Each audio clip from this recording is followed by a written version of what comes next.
আজকে কি রান্না হবে তোমরা এরপর দেখলে আস্তে আস্তে দেখলেই বুঝতে পারবা। এখানে চিকেন ম্যারিনেট করা আছে, আর আমি এখানে বাসমতি চাল ভিজাতে রেখে দিয়েছি 8 ঘন্টার জন্য।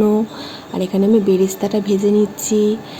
আর এখানে পেঁয়াজ আছে মাংসের জন্য, এখানে আলু আর আছে ডিম সেদ্ধ করা। আমি এখানে আলাদা করে চিকেন তুলে রেখে যাতে ভেঙে না যায়, এখানে পরবর্তী যেটুকুনি চিকেন পরে আমরা খাবো সেটুকুনি করছি। আর আলুগুলো আমি এখনও তুলিনি, আর একটু নরম হোক আলু, সে তারপরে তুলবো।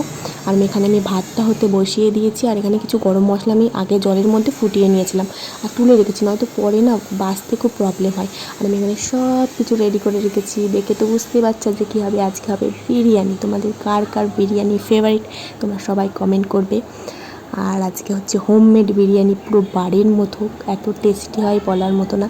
আর এখানে আমি লেয়ার করে নিচ্ছি পরপর সব কিছু, 3টে লেয়ার করেছি আর আমার লেয়ার করা কমপ্লিট।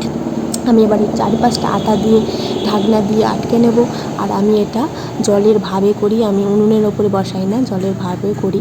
আর বসিয়ে দিয়েছি 45 মিনিটের জন্য। আর এখানে এত বাসন হয়েছে,